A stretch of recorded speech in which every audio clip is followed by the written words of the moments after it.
นี้เป็นต้นคุณงามความดีก็คือการสละใจให้เกิดประโยชน์ให้มองเห็นความทุกข์ที่มันอยู่ในใจของเราแล้วนำไปปฏิบัติขัดเกลาใจของเราให้สูงขึ้นเป็นผู้ที่สุจริตประพฤติชอบด้วยกายวาจาใจไม่เกิดความโลภไม่เกิดความอิจฉาไม่เกิดความริษยาบุคคลนั้นญาติโยมเห็นธรรมตามทำนองครองธรรมเรียกว่ามโนสุจริตทั้งสามประการ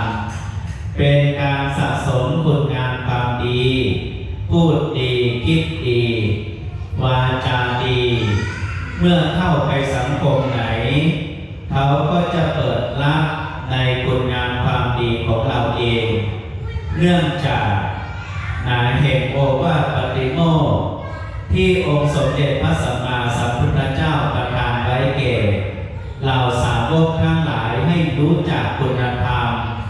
มีความเกิดในตนคือมีกายดี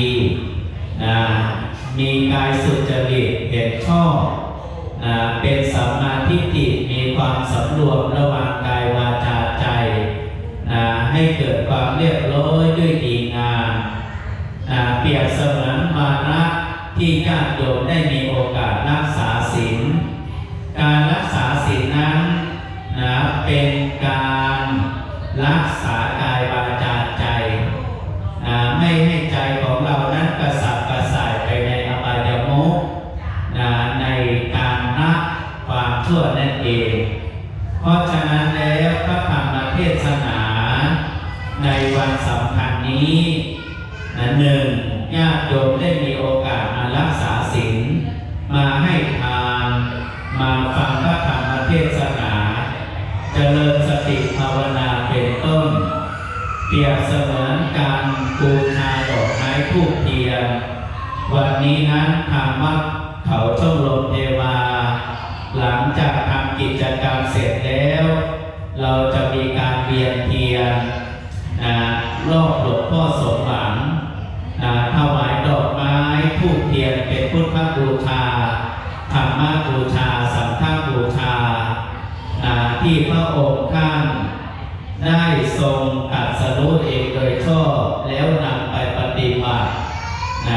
วางหลักธรรมเอาไว้ในพระพุทธศาสนาให้เกิดประโยชน์แก่สาธุชนทั้งหลายประกอบในคุณงามความดีอาตมาภาพแสดงพระธรรมเทศนามาพอเป็นแนวทางแห่งการประพฤติการปฏิบัติขอให้ญาติโยมสาธุชนทั้งหลายจงตั้งมั่นในคุณงามความดีอย่าไปละอย่าไปตกไปอยู่ในความชั่วให้สร้างคุณงามความดีเอาไว้อย่าไปประมาทมัวเมาในชีวิตในการเป็นที่สุดแห่งการพระธรรมเทศนาขออานุภาพแห่งคุณพระศรีรัตนตรัยและบุญกุศลที่ท่านทั้งหลายได้บำเพ็ญมาแล้วจงเป็นตบะเป็นเดชะเป็นภนวปัจจัยทำจุนอุดหนุนให้แก่บรรดาญาติโยมสาธุชนทั้งหลายผู้ประกอบในคุณงามความดีขอให้โลภะภัยพิบัติทั้งหลายจะได้เกิดแก่ท่านทั้งหลายประกอบพร้อมด้วยความสะดุดพรชัยทั้งสี่มีอายุวันนะสุขภาระปฏิภาณพนสารสมบัติมีความปรารถนาสิ่งใดประกอบสิ่งใดเป็นไปโดยชอบธรรมขอให้ญาติโยมสาธุชนทั้งหลายจงมีแต่ความสุขความเจริญญาติโยมคิดสิ่งใดปรารถนาสิ่งใดเป็นไปโดยชอบประกอบไปด้วยคุณธรรมขอให้ญาติโยมสาธุชนทั้งหลายได้มีแสงสว่างนำทางในชีวิตประกอบสัมมาอาชีพอันใดทำธุรกิจอันใดก็ขอให้ประสบแต่ความสุขความเจริญในหน้าที่การงานคิดสิ่งใดปรารถนาสิ่งใดขอ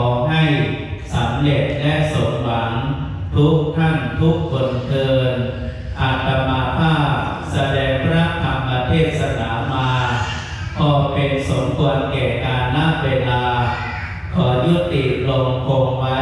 แต่เพียงเท่านี้ เอวังก็มีด้วยประการฉะนี้ สาธุกาตากาสัตโนพันเตกัตตวาตันตสาธรรมเทศนายาจามะ นะโมตัสสะภะคะวะโตอะระหะโตสัมมาสัมพุทธัสสะนะโม